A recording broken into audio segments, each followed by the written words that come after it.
Jeudi 11 décembre de la deuxième semaine du temps de l'Avent.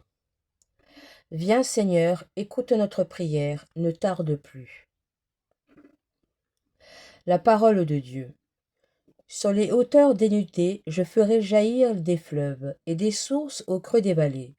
Je changerai le désert en lac et la terre aride en fontaine, afin que tous regardent et reconnaissent, afin qu'ils considèrent et comprennent que la main du Seigneur a fait cela, que le Saint d'Israël en est le Créateur. Le commentaire. Les paroles de Dieu sont une invitation à voyager dans le temps.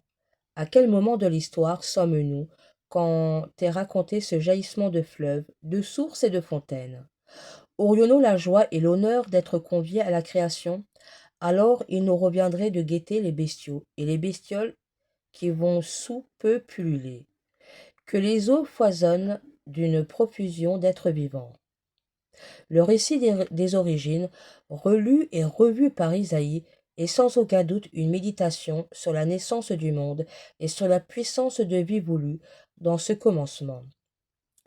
Depuis l'incarnation, chaque fois qu'un homme élève son âme vers Dieu, lui parle, lui confesse sa foi ou s'abandonne à lui, c'est-à-dire à chaque moment du salut, la puissance de la création est convoquée et accomplie. L'amour de Dieu est un raz-de-marée qui peut se saisir de nos dénûments, de nos vies en creux et de nos aridités. Dieu nous incline à le chercher, lui le principe de toute vitalité, car c'est en lui que nous avons la vie, le mouvement et l'être. Quelle décision nous fera trouver le chemin de cette source? Louons. Que les cieux se réjouissent et que la terre exulte. Que le bonheur, que bondisse la mer, oui, tout entière. Que jubilent les campagnes et tout ce qu'elles portent.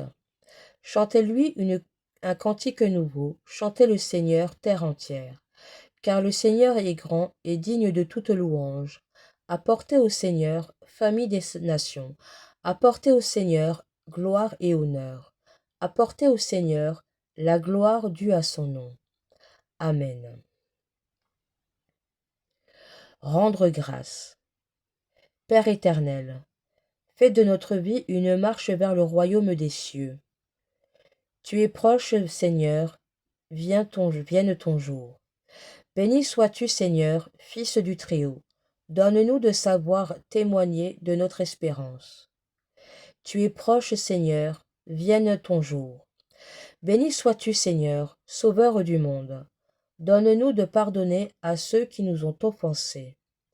Tu es proche, Seigneur, vienne ton jour. Béni sois-tu, Seigneur, Soleil levant. Donne aux défunts d'entrer au nombre des bienheureux. Tu es proche, Seigneur, vienne ton jour. Ein Harod. Sous le mandat des juges, le combat pour la délivrance d'Israël contre ses ennemis se poursuivit. Mais Dieu ne se contente pas d'accorder la victoire à son peuple. Il veut lui apprendre à ne compter que sur lui. Comme à Ain Harod, où Dieu, après avoir réduit le nombre de combattants de 30 000 à 300, accorde la victoire à Gédéon, petit dernier de la famille et membre du clan le plus faible dans la tribu de Manassé.